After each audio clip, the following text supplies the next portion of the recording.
In the beginning, God creates the heavens and the earth in 6 days.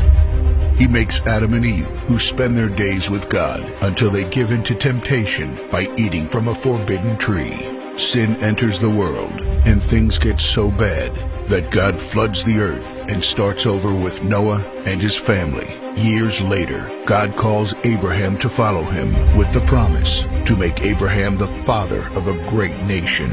Abraham obeys, and God gives him a son, Isaac.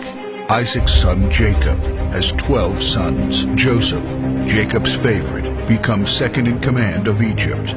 God uses him to save his entire family and Egypt from starvation. Hundreds of years later, the Israelites are slaves in Egypt. Moses is called to lead the Israelites out of slavery. Joshua takes over after Moses and leads the people into the promised land. After Joshua, God raises up judges, temporary military leaders like Deborah, Gideon, and Samson, who protect and fight for God's people.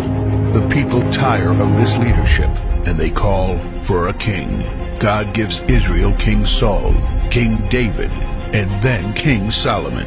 But it's all downhill from here.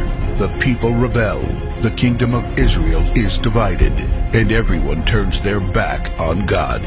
Prophets like Elijah, Isaiah, Micah, and Jeremiah warned that if people don't repent of their sins, there will be consequences. But the people ignored their warnings. The divided kingdoms are conquered, and God's people face captivity in foreign lands.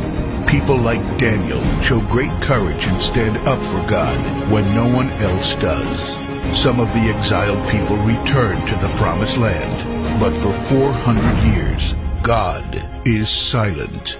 No prophets, no miracles, and no angel visitations. But then, the silence is broken when Jesus is born. He lives a perfect life, teaches truth, and performs miracles, proving He is God. He shows us the full extent of God's love by taking our place and dying on the cross for our sin. He is placed in a grave, but 3 days later, Jesus rises again, conquering sin and death. His followers travel the world, sharing the good news of His love and starting churches. We now are part of this story, and we have the chance to change the world and share His love, because one day He will crack open the sky and He will return. It's the greatest story ever told.